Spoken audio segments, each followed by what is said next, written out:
Pronto. Professor, a gente está aqui então na sua apresentação.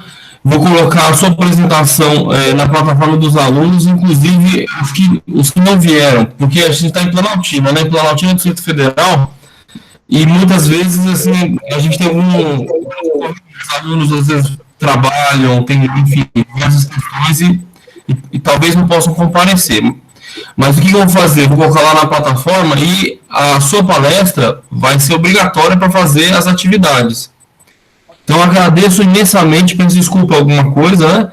E como eu gostaria até de mencionar aqui, né? O senhor veio de bom grado, o senhor é líder de vários projetos muito bacanas, tem um site o Bitmilhãs, que publica cursos e materiais de estudos africanos, especialista em estudos africanos, doutorando, mestre, e o professor Edmar Barros trabalha, eu conheci ele na rede, fazendo um trabalho muito importante, que é proporcionar não só a formação afrocentrada, como a biblioteca afrocentrada. Isso é um trabalho magnífico, que me ajudou, inclusive, de forma pessoal, não só buscando livros, materiais, formação, né, e também a partir do trabalho voluntarioso do professor Edmar, eu consegui passar, inclusive, para vocês nos grupos lá do Telegram da disciplina, muitas oportunidades, muitas oportunidades.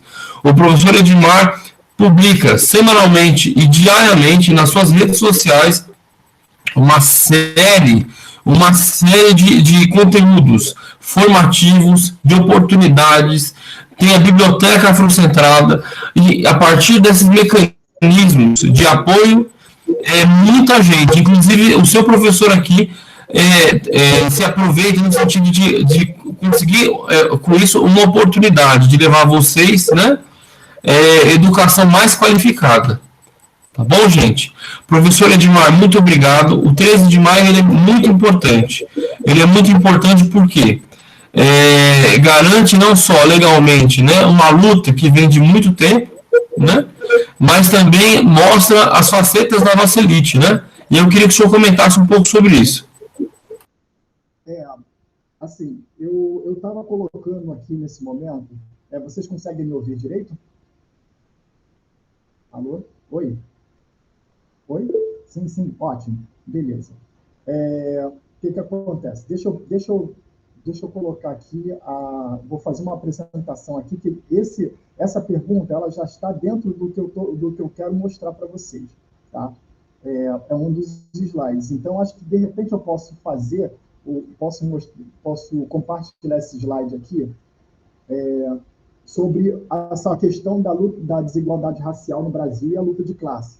Tá? Vocês conseguem enxergar aqui essa... Como chama?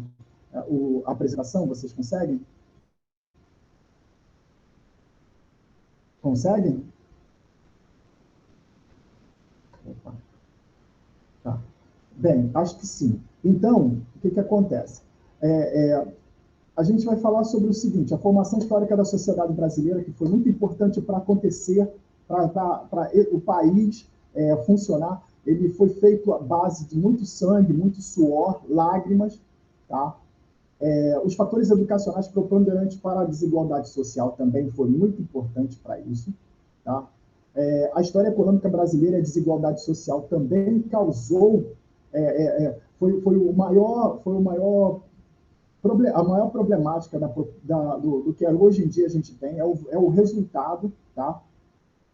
A classe social e a exclusão de diversos segmentos também foi uma problemática também. E quais foram os resultados da colonização, de exploração e enriquecimento do colonizador?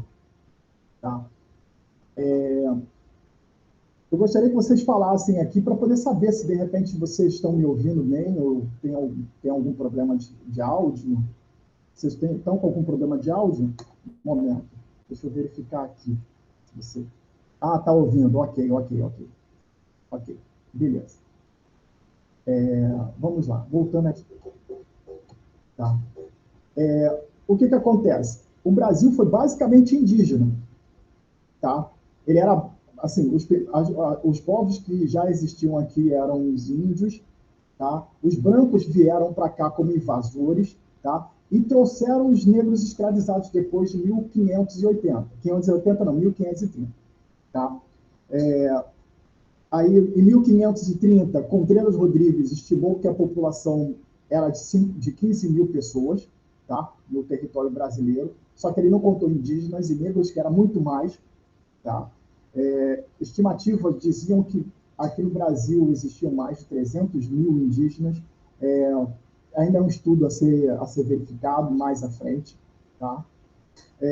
Em 1583, Pandias Calógeras incluiu na sua contagem 18 mil indígenas, tá? 14 mil negros, 25 mil brancos, somando uma população de 57 mil. Também outro cálculo que estava muito defasado na época e que foi depois, que ainda continua sendo estudado, porque a quantidade de indígenas não era essa quantidade pequena, tá? 18 mil indígenas. 14 mil negros também foi uma estatística muito subestimada, porque no final de tudo, no final até do começo da escravidão, que no caso foi 1550, o efetivo da escravidão não quer dizer que não existiu escravidão antes disso. Os portugueses já escravizavam muito antes disso, mas a efetivação da escravidão aqui no Brasil foi 1550. Tá? E de 1550 a 1583, eu tenho certeza absoluta que esse valor total já estava totalmente defasado. Por quê? Porque era um cálculo estimado, era um cálculo olhado para documentos oficiais e não havia documentos extraoficiais. No caso nesse período ainda existia o contrabando. Tinha a forma legal de chegar o escravo no Brasil, mas também havia o contrabando. Por quê? Porque, ao chegar escravo no Brasil, havia-se impostos em cima desses escravos. E muitas companhias burlavam isso, tentando chegar com escravos de forma ilegal, por outras vias, ou várias vias no território brasileiro. É claro, conseguiam porque o território brasileiro é uma faixa quase continental. Entendeu? Diversos estudos internacionais apontam que o maior destino dos negros escravizados no mundo foi o Brasil, mais de 4 milhões. Esse valor também está sendo atualizado, porque já está chegando quase a 5 milhões, tá?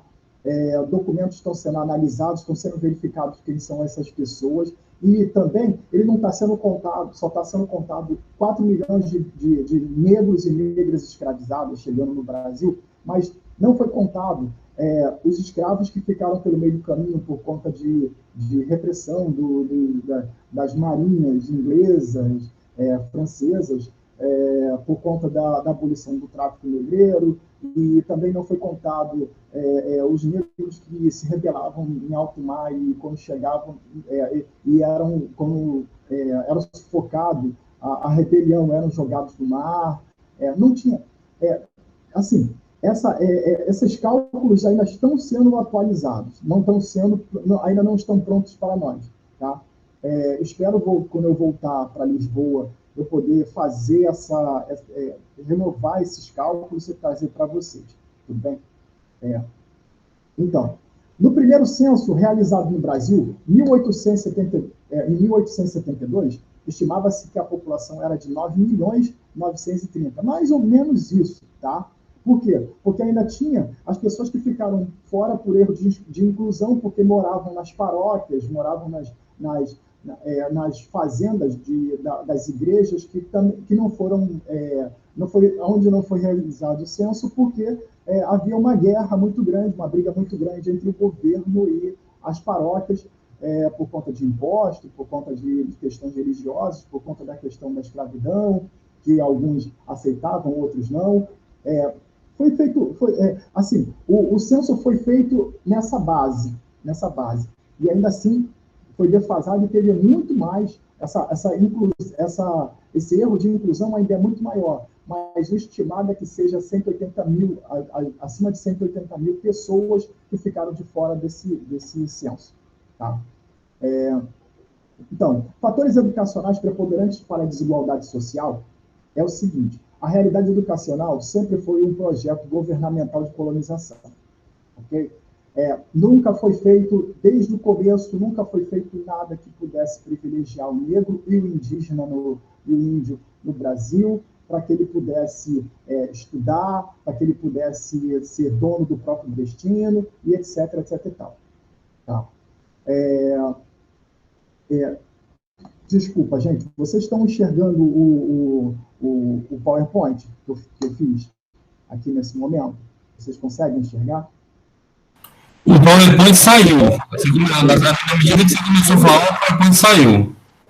Sim, tudo bem. Então, tá, deixa eu botar ele desde o começo aqui, que eu tinha colocado, eu esqueci de perguntar para vocês se vocês estavam enxergando. Deixa eu botar aqui. O PowerPoint tinha saído, né? Ok, tela inteira. Não é isso aqui, não. Tela inteira, não. Uma janela. Aqui, ótimo. Eu tinha falado para vocês a respeito da desigualdade racial no Brasil e luta de classe. Claro, vocês conseguem enxergar aqui?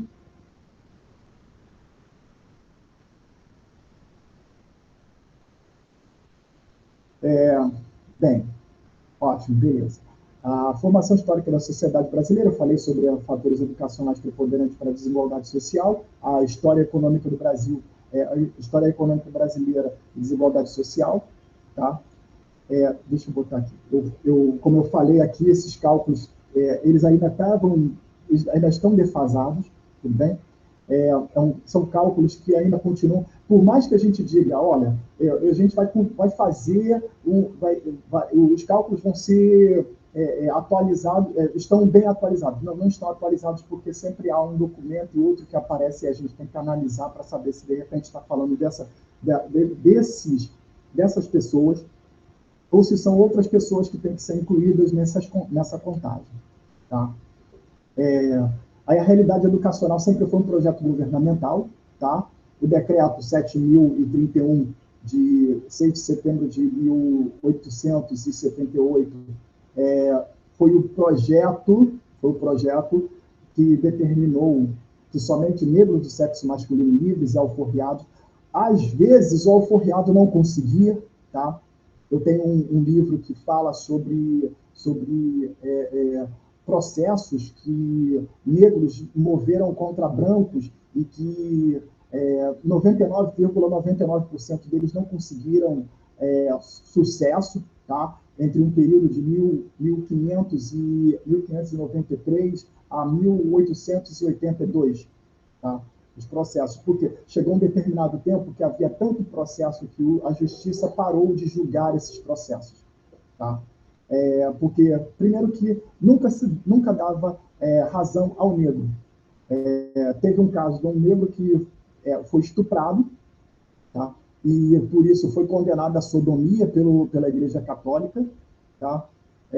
Mas ele alegava na história, nos autos, que ele foi estuprado, mas porque ele não queria ser estuprado.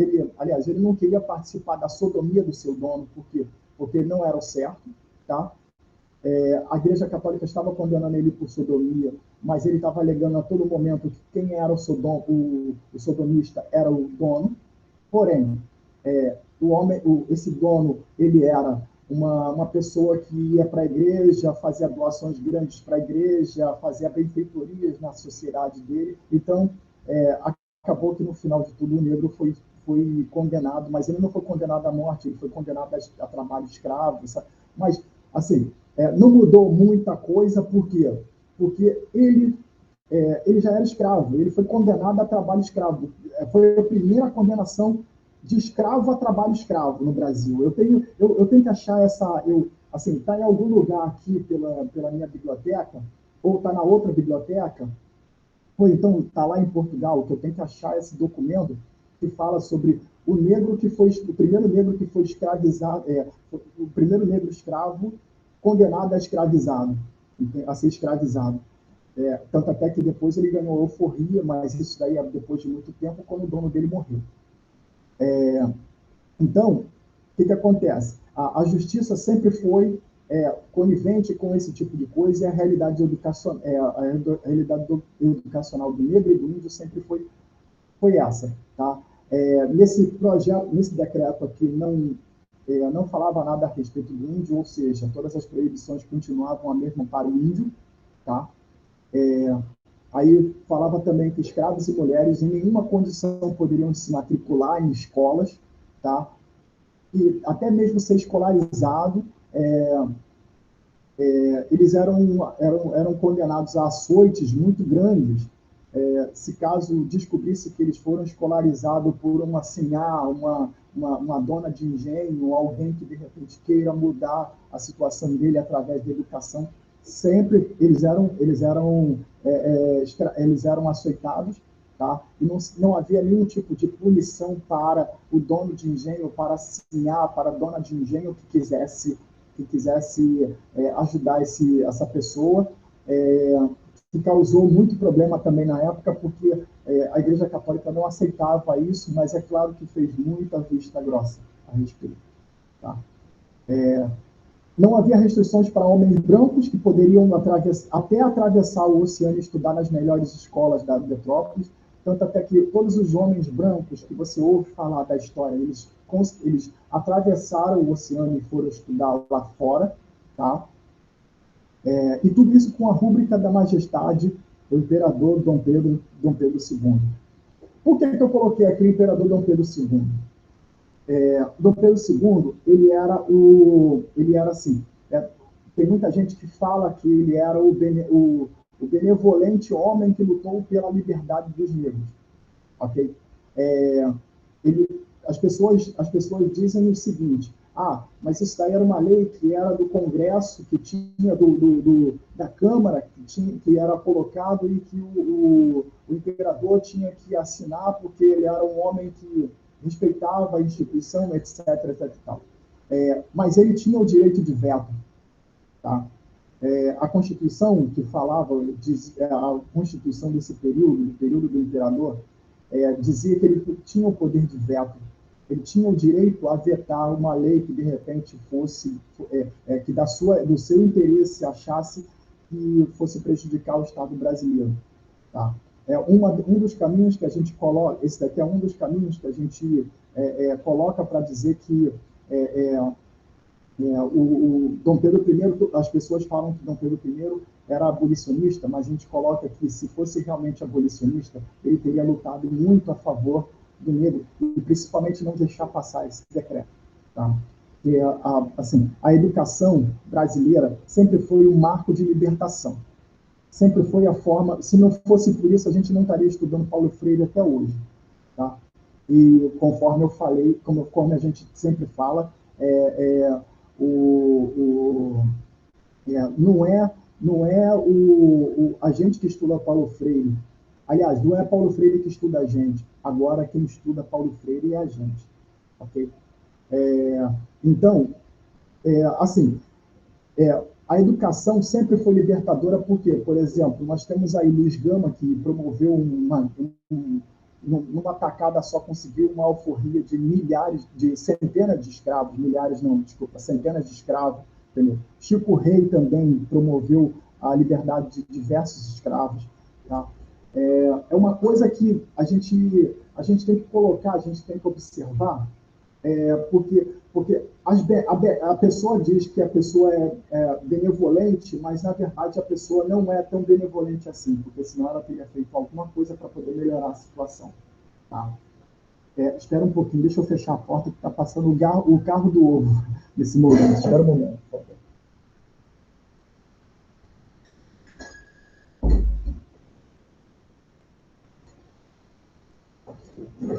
Bem, aliás, deixa eu citar uma coisa que não tem nada a ver com isso, mas a gente sempre fala, a gente conversa sempre a respeito. Eu também faço parte de um movimento para assim, o consumo consciente. Por quê? Porque a gente tem que consumir assim, os alimentos de forma a não escravizar o outro ser. Tá? A gente sempre fala sobre isso. Por exemplo, lá em Portugal, eu fiz parte de um movimento de consumo consciente, tanto dos recursos minerais como dos recursos vegetais e animais, e tem dado muito certo. Eu deixei esse movimento lá, eu prometo até voltar, só que aqui no Brasil, o meu movimento é mais interno, mais eu mesmo, tá? Não consumindo alimentos de pessoas, de indústrias que promovem o massacre assim, por exemplo, assim, o carro do ovo, ele produz esses alimentos baseado em hormônio e alimentação diferenciada para que as galinhas produzam ovos sem a necessidade de ter um galo por perto, tá? Mas isso aí é uma discussão que a gente pode fazer em outro momento, que a gente pode conversar a respeito disso, que isso daqui é uma discussão muito importante, mas não tem nada a ver com essa questão aqui. Tá? Essa aqui é a questão mais educacional. Eu me eduquei para não consumir determinados alimentos que, de repente, exploram o animal de forma agressiva. Por exemplo, leite de empresas que ordenham a vaca de forma agressiva, colocando lá o bezerro e chupando o leite simplesmente para poder envasar. Tá? A gente vai continuar essa discussão assim, em outro momento. Eu tenho certeza que a gente está num diálogo bacana. A gente vai continuar essa publicação, essa discussão em outro momento. Então, vamos seguindo. O que acontece? A história econômica brasileira é desigualdade social. Tá? O Brasil se tornou uma grande potência graças ao sangue, suor e lágrima despendido dos negros e negros vindos da África. Tá? Isso daí é público e notório. Fala-se tanto sobre a escravidão. O negro escravizou o negro. Não. O que acontece? Documentos e mais documentos, poucos documentos falam que o negro escravizou o negro. Tá? E a gente sabe que duas coisas que a gente tem que colocar em mente. Cientificamente, a gente tem que sempre pensar. A exceção não é regra.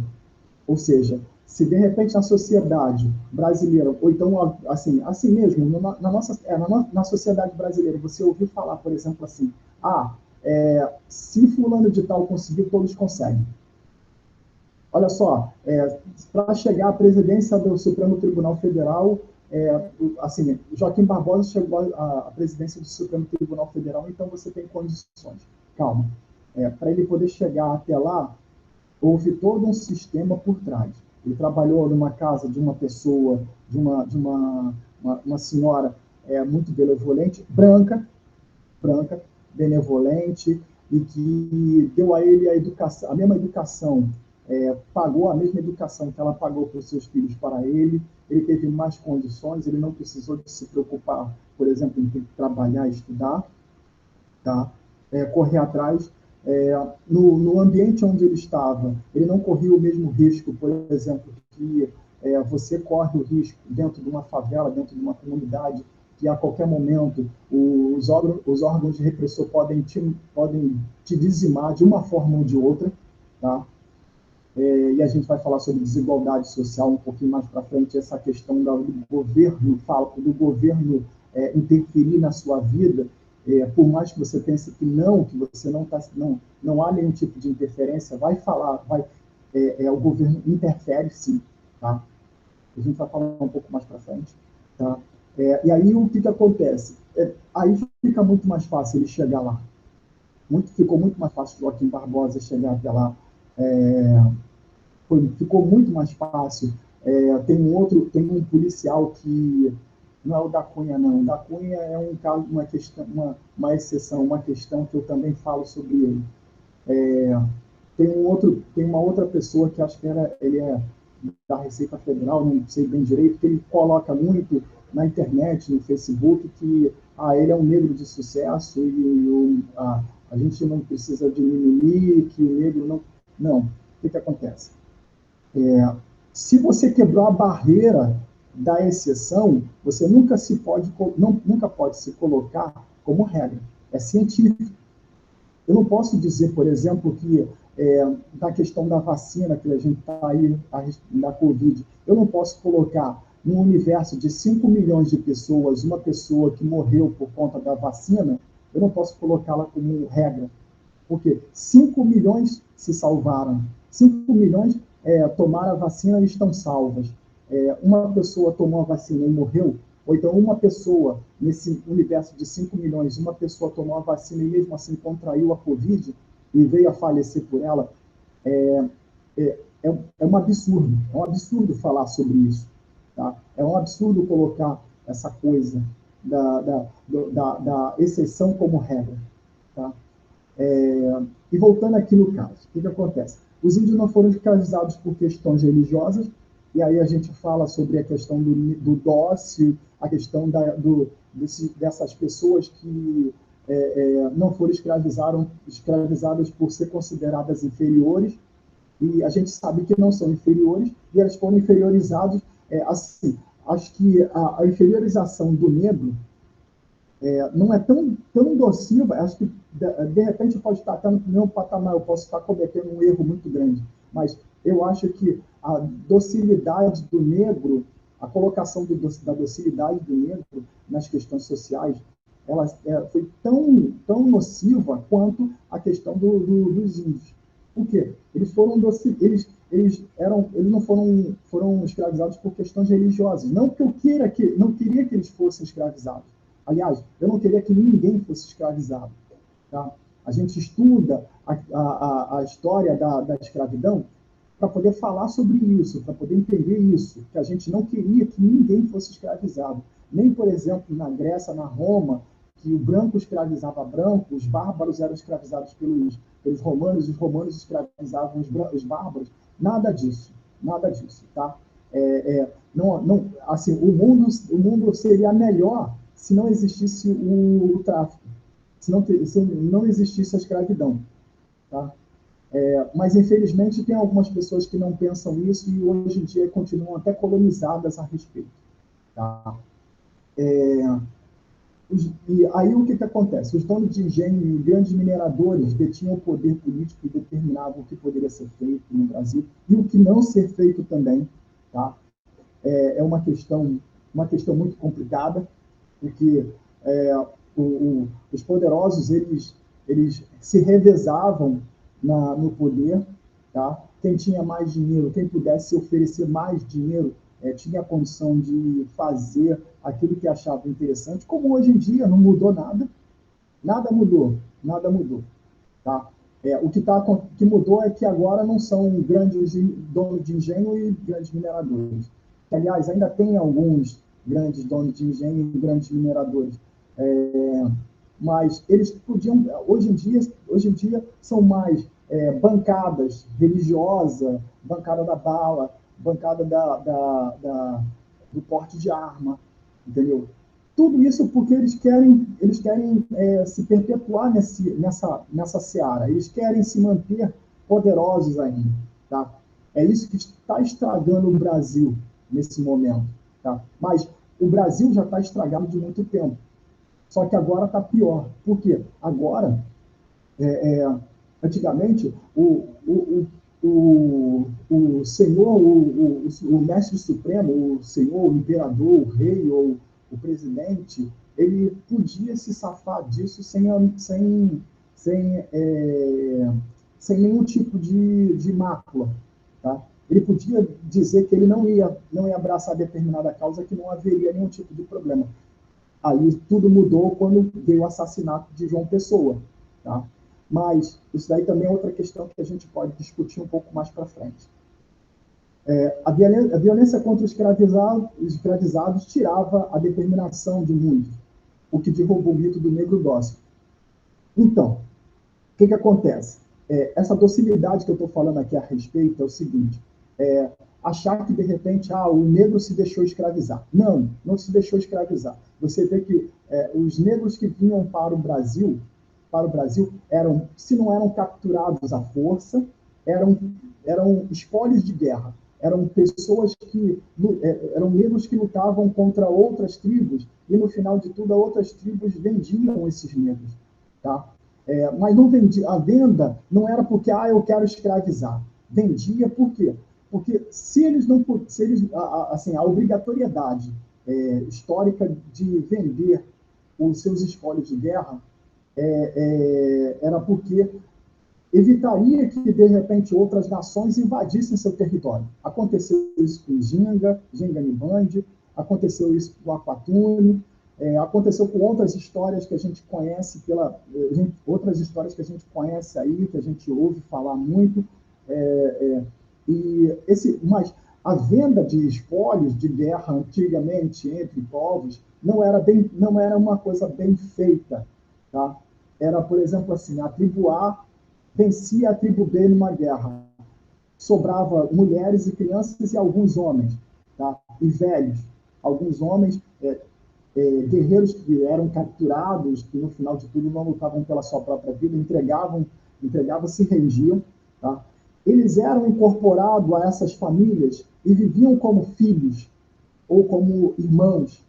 Eles não viviam como escravos. Eles tinham o direito de a qualquer momento partir, tá?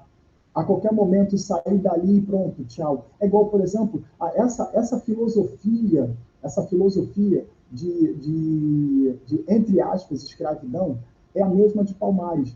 Palmares tinha isso. Diziam, Zumbi dos Palmares tinha escravos. Não, ele não tinha escravos. Todo mundo que chegava em Palmares, chegavam porque sabiam que estavam chegando num lugar seguro, tá?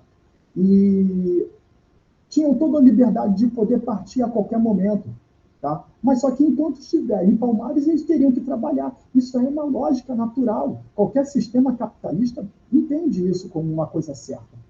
Pô, eu cheguei em Portugal para poder estudar, mas eu vi que o mestrado, o doutorado e o pós-doutorado você paga. É dinheiro que você tem que pagar. Então, o que eu fiz? Eu fui trabalhar. E eu me orgulho, eu trabalhei na construção civil de Portugal. Tá? Eu trabalhei em Portugal e trabalhei na Bélgica. Poxa, para ganhar dinheiro para quê? Para pagar o meu mestrado. Então, não é uma coisa do tipo, não é escravidão você trabalhar e ganhar dinheiro, e receber dinheiro. Mas à frente a gente vai falar sobre isso, que acontecia muito quando os escravos, que eram alforriados, e eram largados ao relento. Eles não tinham nada, não tinham, ninguém podia, eles simplesmente eram abandonados. Tá? A gente vai falar um pouquinho mais para frente. Então, no Brasil, nós tivemos 3 ciclos econômicos que levaram o Brasil para aqui. Tivemos 3 ciclos econômicos que levaram o Brasil a uma excelente categoria. Tá? A cana-de-açúcar, tá? Até o momento que os holandeses resolveram invadir o Brasil e foram expulsos, resolveram levar a cana-de-açúcar para a Antilha, derrubou o nosso açúcar. Tá? Aí veio o ciclo do ouro, que eu não coloquei na ordem, me desculpa, eu deveria ter colocado ouro e café. Tá? Mas o ciclo do ouro que já estava se movimentando, já estava movimentando os cofres portugueses, tá? E veio um pouquinho mais tarde, um pouquinho tardio, veio o ciclo do café, tá? E nenhum desses 3 momentos a escravidão foi abolida. Não houve nenhum tipo de movimento para dizer, não, a partir de agora, da ciclo da cana-de-açúcar para o ciclo do ouro, não vamos utilizar escravos. Não. Foi escravo, continuou sendo os escravos, tá? E só mesmo no final, nos baronatos do café, que no final, já próximo à abolição da escravatura, é que houve uma mudança. E eles já começaram a buscar europeus que estavam vindo para o Brasil, procurando uma nova oportunidade. Engraçado que esses imigrantes, eles não tinham muita condição. Era quase que um trabalho escravo, mas eles eram remunerados para trabalhar nas lavouras de café. Tá? Houve muitos castigos físicos nesse momento com os imigrantes, mas os imigrantes mudaram a trajetória, mudaram todo o sistema. Engraçado que quando entrou o branco no sistema produtivo brasileiro, é que começou a mudar a forma de olhar para o trabalho, deixar de ser escravo, entendeu? Aí eles começaram a se movimentar a partir desse momento que eles começaram a mudar as coisas. E os italianos começaram a ter, olha, recebia pedaços de terra, recebia um soldo pequeno, mas eu recebia um soldo.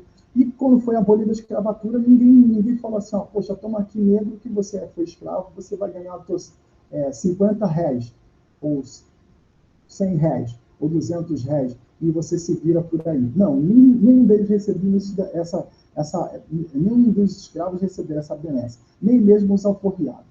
Tá?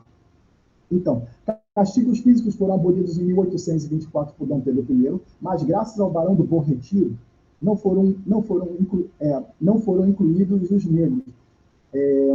Continuou-se a ser castigados, continuou os negros serem castigados, e a tentativa de submissão desse negro na sociedade, continuou havendo castigos físicos, inclusive castigos físicos em praça pública, tá? E era mais para poder, digamos que, assim, coagir os outros negros a não fazer o que esse negro fazia. Por exemplo, roubava uma pepita de ouro, ou então comia durante o trabalho, essas coisas todas. Para deixar um pouquinho claro o seguinte, a escravidão, aliás, é uma coisa que a gente tem que conversar, eu acho que está no próximo. Está aqui no próximo, sim. O que acontece? O que a gente fala, o que a gente entende por escravidão? Escravidão é um trabalho físico obrigatório, tá? De domingo a domingo, sem um dia de folga na semana, sem 2 dias de folga na semana, um horário super insalubre, entendeu? Por exemplo, assim, geralmente eram 14 a 16 horas de trabalho ininterrupto físico, tá? Pondo a sua integridade física à prova a todo momento, não só pelos castigos, mas por conta de trabalhar no sol, de carregar peso, essas coisas todas, tá? E o negro tinha essa possibilidade, tinha essa complexão física para poder trabalhar, por isso que eles eram escravizados, tá? E aqueles que se revoltavam, e vamos falar a respeito de revolta, eu sempre, assim, em todos os textos, meus textos, eu sempre falo o seguinte, por que dizer que o negro que é contra uma situação injusta visto como revoltado, como revolto, enquanto aquele branco que se rebela contra uma situação injusta, ele é tornado como inconfidente, tá? Ou conjurado. Isso daí a gente tem uma problemática muito grande. Eu gostaria de falar sobre isso um pouquinho mais para frente, se o nosso amigo aí permitir uma futura palestra, uma futura aula magna, a gente possa falar a respeito disso. E eu gostaria de falar a respeito disso para todos vocês. Tá? E aí a gente vê o seguinte... A nossa aula é sua, amigo. Hã? Nossa aula é sua. Isso, mas eu quero falar, o que acontece? A próxima vez que a gente tiver esse encontro, a gente vai falar, eu gostaria de só falar a respeito dessa questão da rebelião, porque eu quero contar a questão histórica, quero contar a questão social, onde trabalha, onde se movimenta essa questão social. Eu quero falar um pouquinho sobre as questões de diferença em vários lugares do mundo, e eu gostaria de falar isso daí numa próxima aula com um pouco mais de profundidade, tudo bem? Claro. Vamos marcar, vai ser um prazer poder te receber. Tá certo, então. Aí, continuando aqui. As relações de classes teve como base a formação histórica do Brasil, tá? A gente fala sobre a preocupação do branco, a preocupação do branco era só transmitir para os seus filhos heranças produzidas por negros e negras, tá? Tanto até que havia uma preocupação muito grande em se casar com mulheres brancas, e que essas mulheres brancas dessem filhos brancos, tá? Para que não houvesse dúvida a respeito da sua herança. Sendo que a gente sabe que havia uma questão de estupro coletivo, uma questão de estupro do branco com o negro, o branco com o negro e a negra escravizada. Tá? Não vamos tirar... Havia muitos homens que submetiam as mulheres às suas vontades sexuais, ok?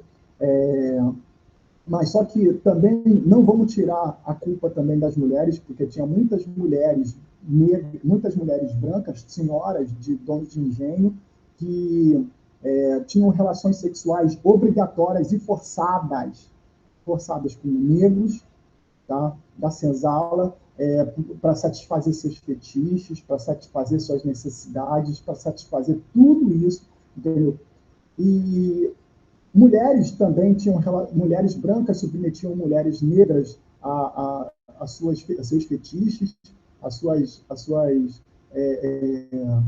taras. Homens brancos, donos de engenho, senhores de engenho também submetiam negros, tá?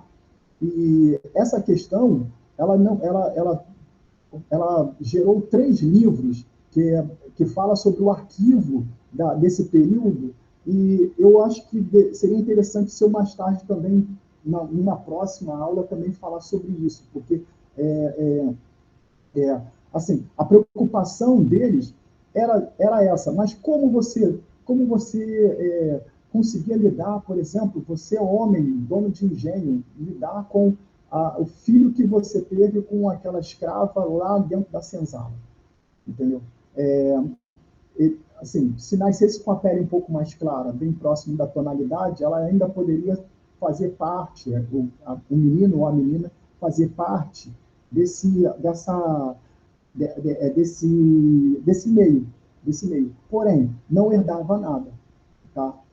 Tem um livro chamado Demônio Familiar, que é do Zé de Alencar, que é interessante para ler, eu recomendo, que fala um pouquinho sobre essa questão, mas a tônica maior do demônio familiar é aquela coisa da criança estar acorrentado à sua mãe por conta da escravidão.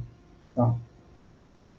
A outra preocupação era educar seus filhos homens, em grandes universidades europeias. As mulheres não, as mulheres eram educação residencial, familiar, para poder atender os homens e se casar por dote com outras pessoas, para poder aumentar seu patrimônio, ou então melhorar a sua estirpe. Tá? A preocupação do negro era até o começo do século era se esconder da repressão do governo e ser respeitado como ser livre. Aí eu coloquei lá, ó, preocupação com a liberdade se estendeu até 1910 com o fim da revolta da Chibata. Desculpa. E a luta de Palmares não era para tornar livre o povo negro. Aí tem gente que fala assim,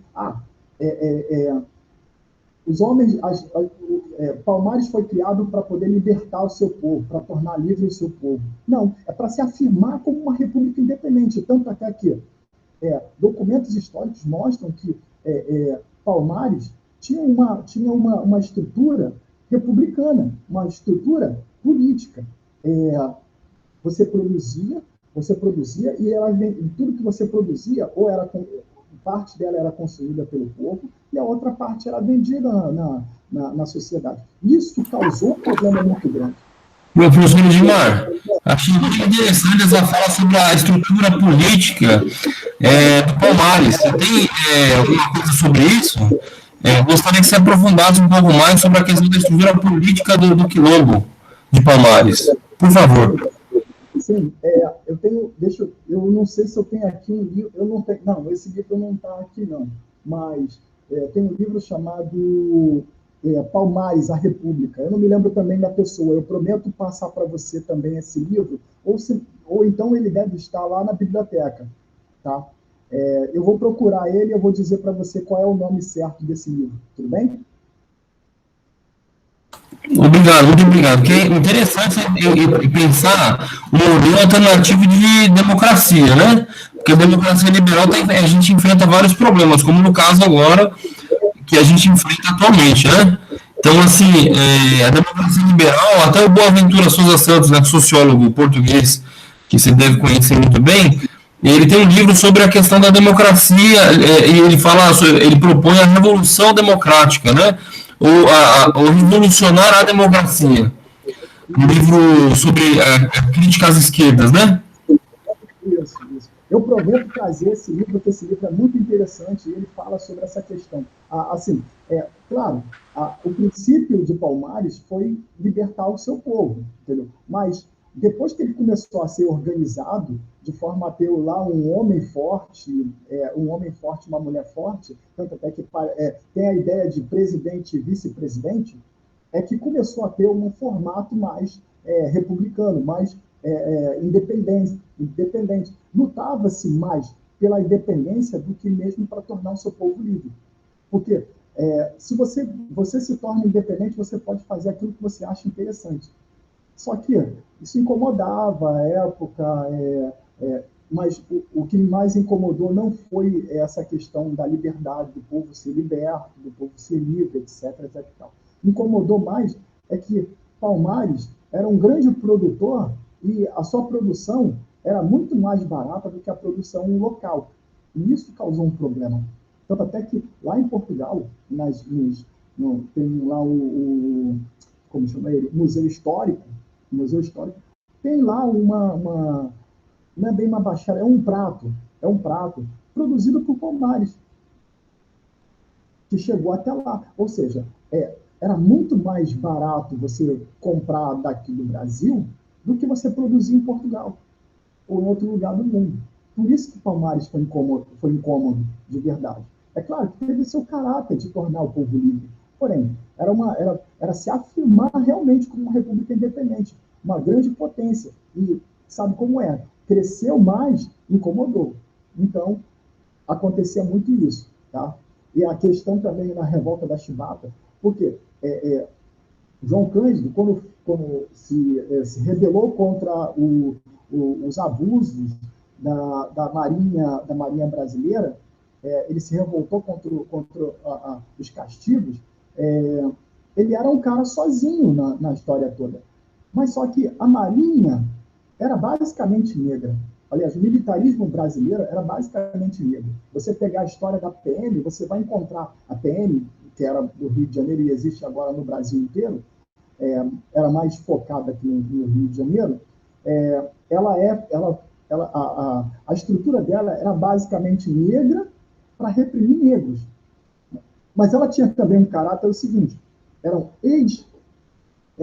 pessoas que já tinham um pouco mais de idade, não tinha como trabalhar como senhor, como capitão do mato, ou então não tinha mais condições de trabalhar como bandeirante, eles foram recrutados com a proposta, está aqui no outro lado.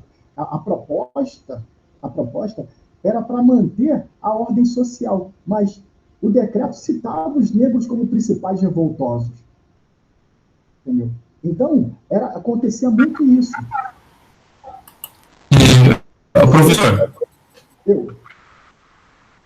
meu som está meio chiando, né? Eu queria comentar essa passagem, tudo bem? Sim, pode comentar. Eu achei muito interessante quando o senhor fala da criação da polícia do Rio de Janeiro, que é a Polícia Militar do Distrito Federal hoje, né? A fundação de 1808, tinha como fundamento a perseguição aos negros. Muito interessante. Inclusive, fiz um curso de Sociologia da Violência com a professora Aide Caruso, aqui na UNB, onde ela cita os documentos que formulam a política da Polícia Militar do Distrito Federal em perseguir capoeiras. Isso mesmo. A proposta era essa, era perseguir, a ideia era manter a ordem social, tá? Mas o decreto citava os negros como principais revoltosos. Tem documentos aqui da Polícia Militar do Rio de Janeiro onde surgiu tudo, tá? Que falava sobre isso, mas eram comandados por soldados rasos mesmo da guarda do rei, do Dom João VI, e eles recrutavam pessoas que tinham, entre aspas, uma pequena notoriedade social, mas eram aforreados, e eles tinham que fazer essa coisa pegar os revoltosos. Mas só que não havia muito critério. Quando eles viam um negro falando um pouquinho mais alto, eles queriam pegar, queriam bater, queriam prender. Então, não havia muito critério. Às vezes o cara estava conversando, dois negros na esquina estavam conversando, eles eram presos. E aí você vê, por exemplo, que muita coisa não mudou de um tempo para cá. E eu não vou fazer também uma defesa, por exemplo, do que aconteceu aqui no Rio de Janeiro, no Jacarezinho. Não vou fazer uma defesa dos traficantes. Mas se você perceber que as pessoas não pararam ainda para perceber o seguinte: se o Estado tivesse feito o seu trabalho e aproveitado essa oportunidade de pandemia que a polícia não pode invadir porque o STF pediu para fazer. Se o governo tivesse feito seu papel para tentar mudar a situação e desse a oportunidade para muita pessoa, o tráfico não teria crescido. A gente não vê oportunidade assim, nas comunidades, não vê oportunidade chegando, a gente não vê uma situação diferente para isso. Fala. Professor, tem um ponto muito interessante na questão do Jacarezinho. Aquele jornalista, o Renato Azevedo, mostrou alguns dados interessantes. Que nas regiões de milícia nunca tem intervenção militar. E nas regiões de tráfico, onde você tem varejo de droga, porque o tráfico, a palavra diz, é um movimento, é que movimenta a droga, né? Ninguém vende diretamente. Quem vende diretamente é o varejista. E nas comunidades onde tem tráfico de drogas, o Jacarezinho era a comunidade onde os milicianos não entravam. Então, o que ocorre ali uma bênção do governo federal, é uma intervenção para aumentar a influência dos milicianos. Isso.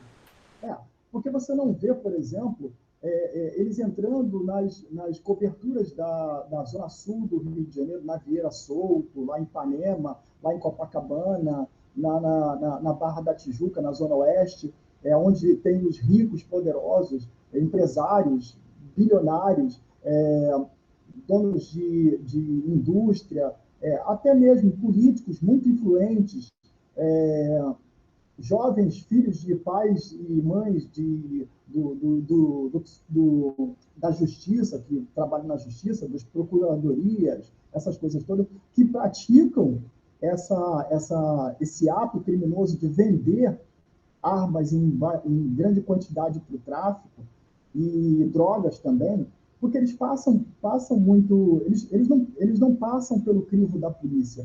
Há pouco tempo, o dono do Mercadão, do Atacadão, sofreu um acidente, morreu em Goiás, eu não me lembro bem onde era, aí por perto de vocês, e quando eles foram ver o avião onde ele estava, estava com mais ou menos uns 400 quilos, uns 500 quilos de droga, entendeu? Então, eles passam despercebido, eles traficam despercebido, por quê? Eles são ricos, poderosos. Você vê, por exemplo, a família Perrella que é ligada, assim, ao Aécio Neves. Você não vê, por exemplo, nenhum tipo de repressão a esse tipo de gente, porque eles são poderosos, eles conseguem movimentar a justiça, conseguem movimentar os meios políticos de forma a poderem traficar em paz. Agora, o que está acontecendo no Rio de Janeiro e nas comunidades é um enxugar de gelo. Porque, vou te falar, 12 horas depois do ocorrido no Jacarezinho, o tráfico já estava de volta. Já estava de volta no mesmo lugar, traficando, vendendo drogas. E o consumo continuou o mesmo. Porque eles viram o seguinte: a polícia já passou, já fez o que tinha que fazer, vamos lá, vamos continuar. E aí, não existe, por exemplo, uma política pública. Aliás, assim, o governo que nós temos atualmente foi eleito sem promover, sem participar de nenhum tipo de como posso dizer, de debate, onde ele pudesse colocar, por exemplo, quais são as suas propostas para a geração de emprego e retirada desses jovens do tráfico. Tirar esses jovens, essas crianças que estão entrando aí para o tráfico, é um fator importante. É um fator importante e que não está sendo feito. Entendeu? O governo, ele não quer, o problema, o negócio dele é se perpetuar no poder, é o poder pelo poder. Então, isso está afetando a gente, porque nós não temos culpa do que está acontecendo. Tá? Isso vai causar um problema maior futuramente? Já está causando, porque a gente não vê uma resposta da sociedade que diga assim, olha, tudo bem, beleza, eu sou contra o tráfico, eu não, eles participaram eles são traficantes, eles têm que morrer, etc. Eu não vejo, por exemplo, alguma coisa, um movimento que fale assim, bandido bom é bandido morto, não importa onde esteja, na favela ou lá na cobertura na Zona Sul. Então, a educação é muito importante nesse ponto, olhar o outro lado. Eles entraram, muitos deles entraram porque queriam ser traficantes, eles tinham a ideia de ser traficantes, mas muitos deles entraram porque não havia condições. Bater na porta, procurar emprego todo santo dia, é muito complicado. A gente vê, por exemplo, sites e mais sites que falam que vão arrumar emprego para você, você vê o LinkedIn, o vaga.com.br, os empregadores que colocam lá as oportunidades, às vezes não enxergam o seu perfil. Então, você não sabe o que você vai fazer. Você não sabe para onde sair. E se não há emprego para você, você vai procurar o mais próximo. E o mais próximo é ali. O cara vai oferecer para você o seguinte, a possibilidade de você poder fazer o seu ganhar não sei quantos R$ 1.000 por semana, ou não sei quantos R$ 1.000 por mês. É muito mais do que trabalhar e ganhar um salário mínimo. Eu não estou dizendo que isso daí é o certo, tá? Eu não estou dizendo que traficar... Eu sou assim, eu sou contra as drogas e eu sou contra essa questão toda que está acontecendo. Sou contra... aliás, eu sou contra as drogas e sou contra a liberdade de uso de armas. Por quê? Porque também é outra coisa que a gente tem que discutir. O governo ele está tentando, por força de lei, empurrar para o indivíduo, a sociedade, a possibilidade de se proteger, enquanto ele não consegue atender de forma legal, que no caso é pelas polícias. Ele não consegue fazer um trabalho de qualidade. Tá? Essa semana teve um aluno que me perguntou se, de repente, o que eu achava por conta do que aconteceu lá no Sul e o que aconteceu lá nos Estados Unidos e depois que aconteceu lá na Rússia. E tudo isso dentro de escolas e creches. Perguntou o que eu achava do professor ter o porte de arma liberado. Eu digo o seguinte, primeiro, a gente não vai fazer... a família não está fazendo o seu papel. A sociedade não está fazendo o seu papel. O governo não está fazendo o seu papel. Aí estão empurrando para o professor fazer o seu papel. Negativo. A gente não tem que defender a escola, a gente tem que ensinar. A gente tem que escolarizar o indivíduo. Tá? Agora, a nossa segurança tem que ser promovida pela polícia, pela política, pelos políticos, tá? Pelo governo. Evitar que, de repente, um indivíduo perca a sua calma tem que ser feito de uma forma conjunta entre a sociedade e a família. A família tem que participar desse processo. Ela que tem que dizer, não, meu filho, antes de você pensar em fazer algum tipo de besteira, vamos conversar? Eu fiz isso com meu filho está se tornando advogado agora porque eu conversei muito com ele. Ele sempre falou, depois que a mãe dele faleceu de uma forma meio trágica. Ela foi para um bar tomar uma cerveja, esperar o namorado dela lá, e aí, quando ela estava esperando, passou um carro atirando e acertou a cabeça dela. Foi uma questão muito cruel e abalou ele, porque tinha só 18 anos nessa época. Então, ele falou que queria ser da polícia para poder matar bandido. Hoje em dia, eu falei para ele, filho, eu tive que lutar muito para convencer ele que ele não deveria de lutar para poder matar bandido. Mas eu falei para ele o seguinte, você quer fazer uma coisa séria, uma coisa verdadeira, torne-se juiz. Torne-se juiz. Você vai poder pedir por uma canetada para poder trazer o bandido até a sua frente. Entendeu? Claro que você vai querer que ele venha até a sua frente, mas você acaba tirando da sua cabeça que você não tem que matar o indivíduo para promover justiça. Entendeu? Essa é a ideia certa. Nada de promover, nada de olho por olho, dente por dente. Isso daí era uma questão do Hammurabi, lá no passado, tá? Lá no passado. Hoje em dia, não. Hoje em dia, não. Hoje em dia, a gente tem que observar o seguinte: as pessoas que têm que pagar, elas têm que pagar na conformidade da lei. Porque bandido bom é bandido morto, só é bom só nas favelas, entendeu? Para muita gente. Bandido bom e bandido morto não é, por exemplo, o cara que mora no seu condomínio lá na Barra da Tijuca, entendeu? Ou na zona sul aí de Brasília, bem dentro do Planalto, do Palácio do Planalto. Senão, a gente não veria, por exemplo, esses caras que roubam dinheiro, que levam dinheiro na cueca, que fazem isso, que fazem aquilo, eles já deveriam estar mortos. E a gente não vê. Por exemplo, um que morreu há pouco tempo foi aquele Major Olímpio. Morreu de Covid. Ele não morreu porque bandido bom é bandido morto. Ele morreu de Covid. Às vezes até por causa natural. Entenderam? Bem, então, vamos lá. Continuando aqui.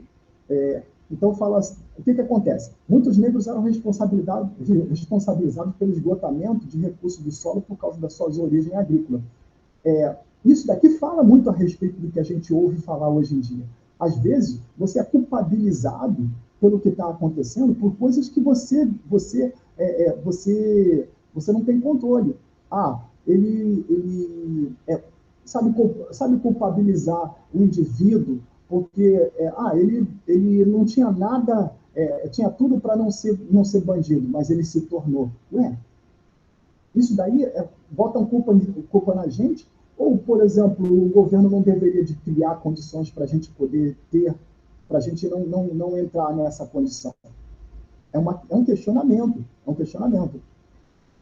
Quando alforriados, os negros eram considerados inúteis e muitos, para sobreviver, precisavam fazer trabalhos indignos. Tá aí os tigres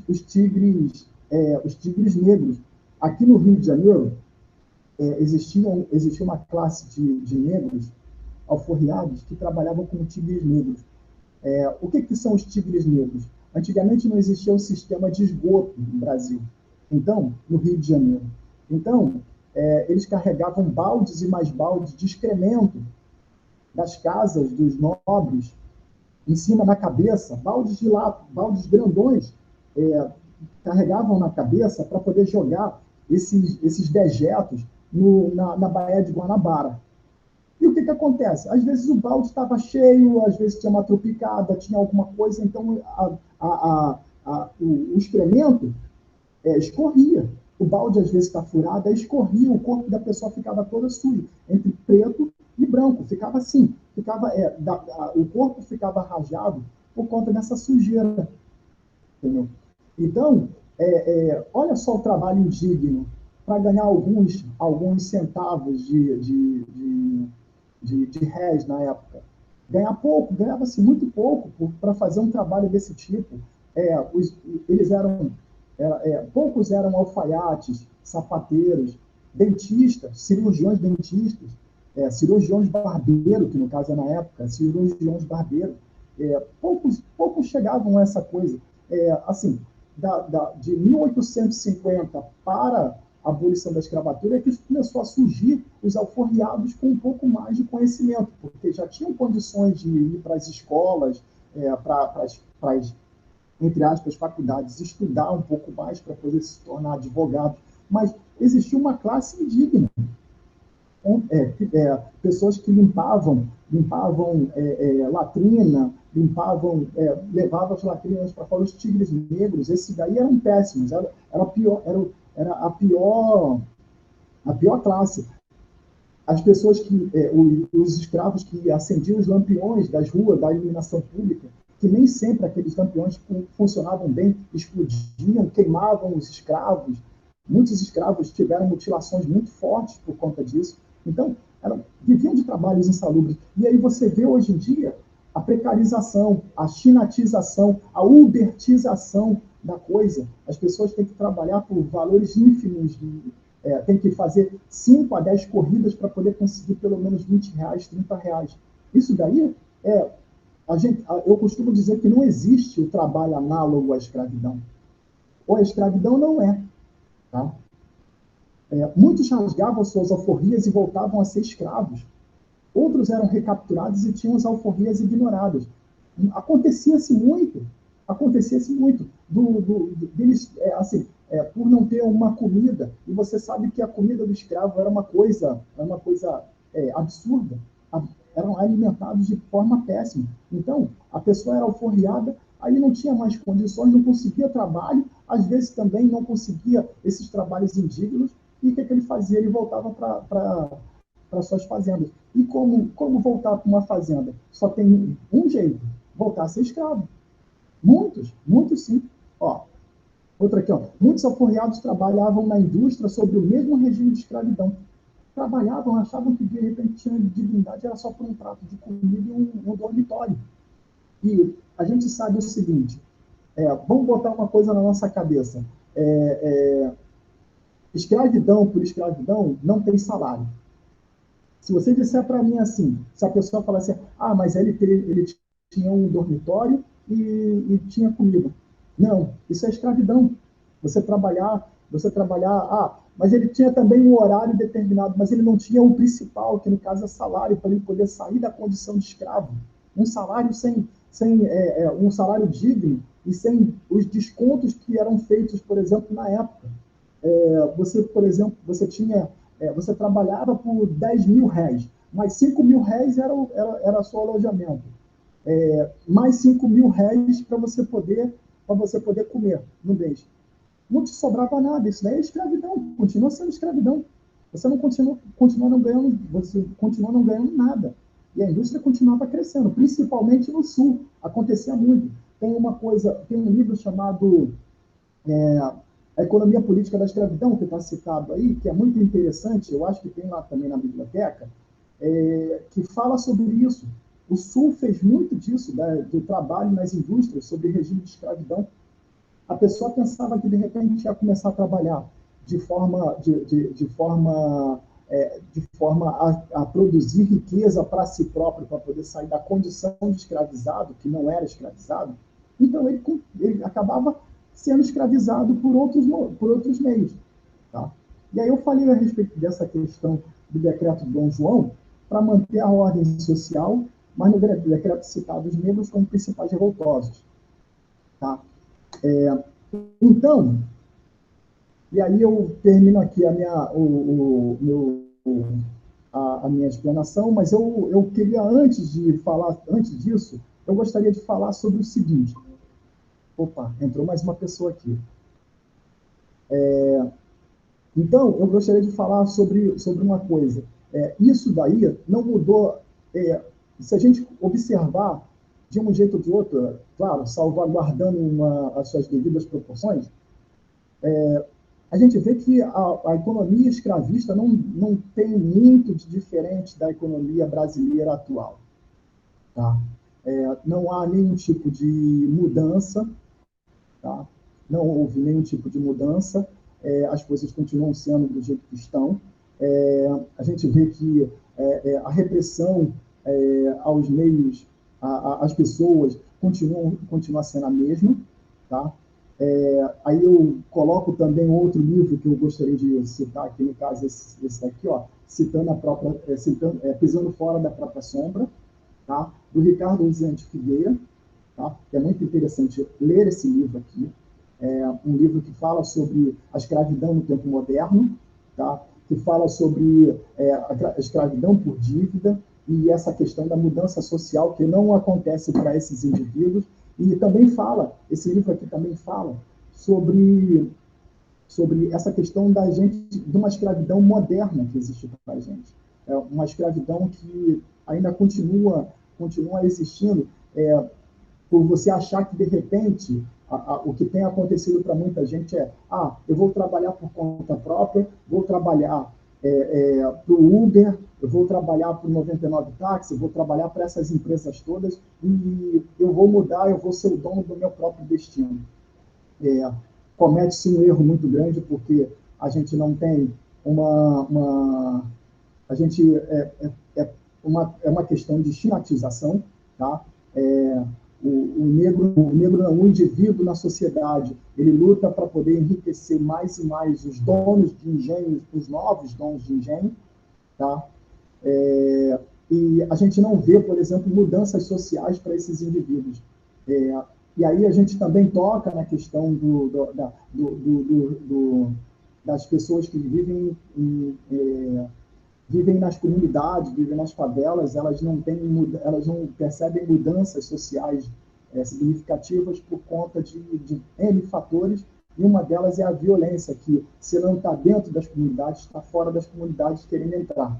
Tá? O Estado não busca essa mudança de status, não é confortável para eles, não é legal para eles, eles não estão dispostos a mudar esse tipo de... não estão dispostos a mudar isso. A política do Estado sempre foi uma política genocida, tá? Eu não queria fazer esse tipo de comentário porque é uma questão politizante, tá? Eu sempre falo para todo mundo, sempre digo para todos que me ouvem, que entre a esquerda e a direita eu sou negro, tá? Mas eu também não posso fechar meus olhos para as benesses que a esquerda me propôs, tá? Cotas, mudanças na LDB, mudanças na legislação, que são poucas ainda, são muito poucas, tá? Ainda não foi feito tudo o que deveria de fazer, mas eu também observo a nocividade da direita no Brasil, tá? Que busca sempre massacrar o pobre, busca sempre massacrar o negro, busca sempre massacrar o índio, tá? Você observa, por exemplo, no governo que a gente tem atual, que busca sempre tirar direito a criar o caos, tirar as possibilidades do indivíduo, e isso daí só vai minando mais e mais a nossa vida em prol de uma classe rica, poderosa, que precisa se perpetuar, como, por exemplo, de uns tempos para cá, já existia de muito tempo para cá, mas só que agora é mais latente a presença de grupos dentro da política que querem defender seus interesses, e eles encontraram um campo propício na direita.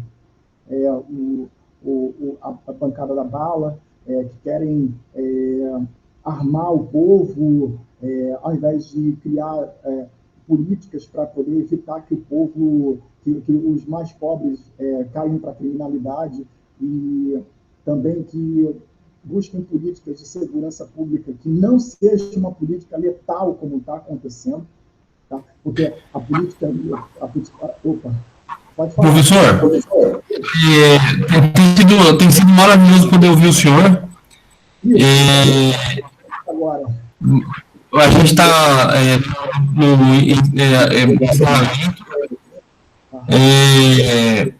para poder postar, inclusive, lá na plataforma. A gente já tem um bom documento aqui, que é essa gravação, né? Com a fala do senhor, certo?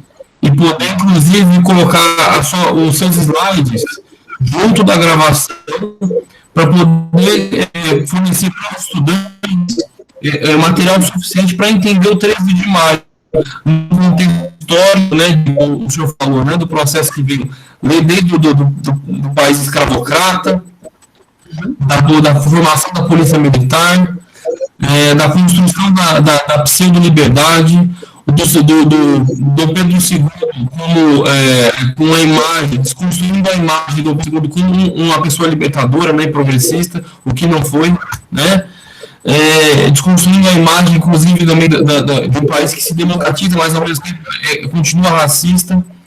Enfim, eu acredito que a fala do senhor contribui muito, muito para o dia de hoje e para a disciplina de sociologia. Eu vou... A gravação, eu vou ter a gravação daqui um pouquinho, só para as suas considerações finais. Sim, olha só, eu só quero, então eu vou fazer o seguinte, só vou recomendar só, eu recomendei um livro, tá? Eu tinha recomendado esse livro aqui, Pisando Fora da Sombra, tá? Eu vou recomendar esse daqui, ó, Negação da Ordem Escrava, tá? Que é o Carlos Magno, que é muito interessante também para ouvir, para saber, entender. A economia política da escravidão, que eu coloquei lá no slide, e esse daqui também, A Escravidão no Império, que é interessante também ler esse livro aqui. Ele fala muita coisa, tem aqui até a questão do Barão do Bom Retiro. Tá? E eu gostaria de agradecer a todos aí pela presença e me desculpar aí por ter esticado um pouquinho, que eu tinha feito um plano de uma hora mais ou menos, mas acabou que eu estiquei um pouco mais. E as questões políticas também, porque a gente tem que falar sobre questão política, não é? Isso eu concordo plenamente. A gente tem que falar assim das questões políticas, porque, por exemplo, quando a gente fala da formação da Polícia Militar do Distrito Federal lá de 1808, a gente entende que a Polícia Militar de hoje é consequência do projeto anterior, né? Isso. Evidentemente, houveram algumas mudanças positivas, mas assim, são muito tímidas ainda. Da necessidade que a gente transformação do Estado. Se a gente quer uma sociedade democrática que incorpore a voz do negro, né, e como diz o Silvio Almeida, né, colocar a mesa para sentar, né, negros e não negros, negros e brancos, para pensar um Brasil plural, né, multirracial, né, plurinacional, a gente precisa ter assentos para os povos negros e indígenas, né? Então, sem os assentos, essa mesa que o Silvio Almeida sonhou seria impossível. Claro, claro. E os assentos só são possíveis com políticas públicas de inclusão. Isso mesmo, verdade. Bem, obrigado aí pela oportunidade de falar, tá bom? Eu agradeço, senhor, e peço desculpa, porque muitas vezes a gente marca a aula e os alunos assim, ou estão trabalhando, ou a professora Espíndola, a professora Adriana Espíndola está aqui com a gente. Ela é da administração da escola, trabalha com os nossos estudantes de uma maneira muito profissional e carinhosa. Ela acompanha todas as dificuldades também que a escola enfrenta. E, enfim, ela trabalha também com muita atenção aos estudantes e às necessidades. Assim, a gente está aqui num esforço como o seu, né? Adriana, eu comentei antes do começo que o professor Edmar tem um projeto maravilhoso, tem um site Bit1Yans que ele publica cursos, ofertas, a biblioteca, trabalhos voluntários na relação de um centro de cultura africana, né? E aí, nisso, ele tem com publicações diárias, com uma biblioteca afrocentrada. Tem também um grupo de oportunidades, são tanto formativas quanto de trabalho, para jovens negros, e muitas dessas oportunidades eu republico lá nos grupos do Telegram, que eu tenho para as minhas salas. Então, o professor Edmar tem um trabalho fabuloso, e há muitos anos atrás, quando eu era mais novo, trabalhos como o do professor Edmar, da ONG Educafro, me ajudaram a estar onde eu estou, né? Então, eu agradeço muito ao seu trabalho, professor Edmar, né? Fico triste de não ter tido mais gente, mas certamente muito mais gente vai ver, porque essa gravação vai para o YouTube, vai para a plataforma da minha disciplina, e eu vou cobrar dos meus estudantes que vejam cada minuto da sua fala, tá bom? Oi, Heitor. Oi, professor Edmar. Agradeço sua fala, muito pertinente, e quero me desculpar por ter chegado atrasada, mas é porque eu estava no curso da orientação, curso Aprender Mais, e vou entrar em contato com o Heitor para que possamos fazer parcerias futuras. Claro, obrigado. Olha, eu queria falar agora, mas já que não teve muito aluno, mas tudo bem, você pode repassar para eles, que eu estou colocando lá na minha plataforma, essa semana, não, até o final do mês agora, o curso de História e Cultura do Negro, assim, do negro da África. É um curso de introdução à história da África. Vai ser aberta para todo mundo, gratuito, tá? Depois eu vou passar para você todos os detalhes para você passar para eles e também para você poder fazer. Vai ter um diploma, se eu não me engano, assim, eu estou fazendo um planejamento de 64 horas e vai ser aberto para qualquer um fazer, tudo bem? Eu quero... Desculpa, Heitor. Eu tive anotando aqui também alguns livros que você propôs, e o Heitor vai estar disponibilizando o slide também, Heitor, Sim. que eu acho que seria bem interessante. Inclusive, o livro que eu anotei aqui, que eu estou com muito interesse, Demônio Familiar, de José de Alencar. Isso, demônio familiar. Demônio familiar. É muito bom para os alunos. Ele fala muito bem a história. Professor Edmar, o último pedido para poder encerrar, inclusive, a gravação, é pedir para o senhor publicar para mim ali no WhatsApp, que aí eu repasso na plataforma, e também para a professora Adriana, a bibliografia que o senhor sugeriu, né? E também os slides, tá bom? Que eu vou publicar lá na plataforma, tá bom? Muito obrigado. Obrigado para vocês todos, então. Obrigada, gratidão. Claro. E para o Rian também, que apareceu. Muito obrigado, Rian.